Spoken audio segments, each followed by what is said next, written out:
Pinel, LMNP ou locatif classique.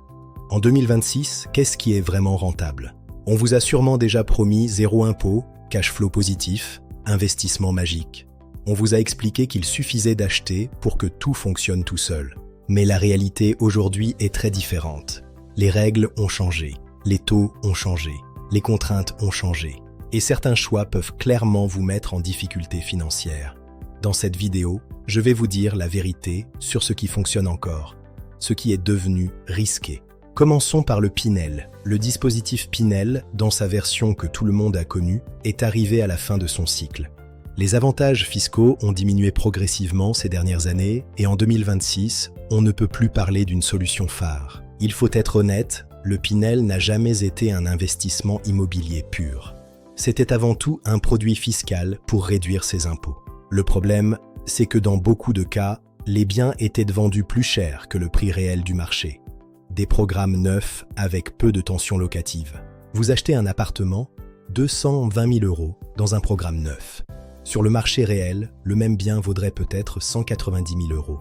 Écart de valeur immédiat. La réduction d'impôts compense en partie, mais si vous devez revendre plus tôt, l'équilibre devient fragile. En 2026, le Pinel n'est plus une stratégie miracle. Passons maintenant au LMNP. Le statut de loueur meublé non professionnel reste très populaire. Fiscalement, il est plus souple. Le mécanisme d'amortissement permet de réduire fortement l'imposition sur les loyers pendant plusieurs années. Les loyers en meublé sont généralement plus élevés qu'en location nue et la demande reste forte dans les zones dynamiques. Mais en 2026, les taux sont plus élevés, les banques plus exigeantes et les normes énergétiques plus strictes. Les coûts de rénovation ont aussi grimpé. Exemple, crédit à 950 € plus charge. Pour un loyer de 1050 €, l'opération semble neutre. Mais avec les imprévus, le cash flow devient souvent négatif. Ce n'est pas grave avec une bonne épargne, mais si votre endettement est élevé, le moindre imprévu peut créer une vraie tension. Soyez sélectif. Parlons maintenant du locatif classique, la location nue, la forme la plus ancienne. Moins de rotation, moins de gestion quotidienne, un cadre juridique plus stable, même si la rentabilité brute semble moins attractive au premier abord. En 2026, ce type d'investissement revient au centre des stratégies prudentes. Ce qui compte maintenant, c'est la solidité, pas la défiscalisation. Multiplier les opérations était facile avec des taux bas. Avec la hausse des coûts, certains équilibres deviennent beaucoup plus fragiles que prévu. La vraie question est, votre situation est-elle assez solide pour absorber les imprévus? Votre projet tient-il encore si les loyers baissent légèrement?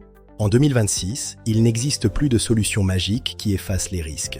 La fiscalité ne doit jamais être la seule motivation de votre investissement. Pinel, presque terminé. LMNP, intéressant mais exigeant. Locatif classique, stable. Tout dépend de votre situation globale. Si vos mensualités deviennent lourdes, des solutions existent pour restructurer vos crédits. Consolider l'existant avant de lancer un nouveau projet. Si cette vidéo vous a aidé à y voir plus clair, abonnez-vous à la chaîne pour plus d'analyses réelles. À bientôt.